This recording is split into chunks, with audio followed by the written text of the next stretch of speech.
पूर्वतन मुख्यमंत्री तथा वर्तमान हिंजिली विधायक नवीन पट्टनायक कार्यकाल समय पंचायतराज और पानीय जल विभाग द्वारा बहु प्रकल्प हिंजिली ब्लॉक रे संपादित हो जाइछि। सेथिमध्यरु सिकिरी और गोदारपल्ली ग्राम को निश्चित जल जोगाण योजना अन्यतम अटे।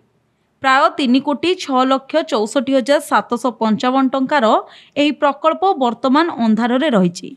वर्तमान देखिबाकू मिलिछि जे निर्मित एही प्रकल्प अद्यावधि शेष परिणति रे होइतिले सुधा अद्यावधि कार्यक्षम होई नथिबारु सिकिरी और गोदारपल्ली ग्रामर 8,000 रु अधिक जनसाधारण उन्नत मानर पानीय जलर पाइबारु वंचित होई आसुछन्ति।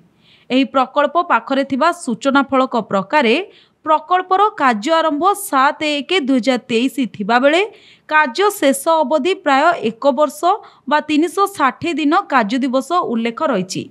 सेहिभଳି एठारू पानीय जल जोगाण हेले 8,841 जनसाधारण पानीय जल पाइबारे उपकृत हेबे ताहा मध्य उल्लेख रही।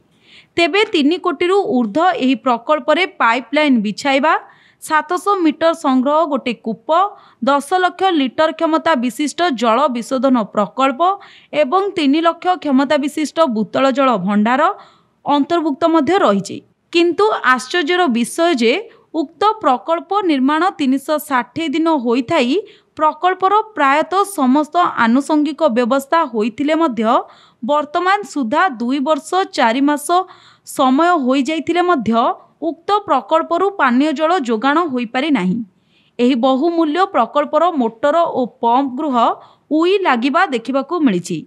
एते बड़ प्रकल्प निर्माण सरी सुधा काहींकी कार्यक्षम होई पारु नाही ताहाकू नेई साधारण रे नाना प्रश्नवाची सृष्टि करिछि। भूतल जल भंडार रे विभिन्न असना पानी जमा हेबा सह पानी पोच होई दुर्गंध हेउछि। उक्त प्रकल्प कार्यक्षम न हेबा पछर निर्माण शैली उपरे त्रुटि रहितिबा साधारण रे अभियोग हेउछि।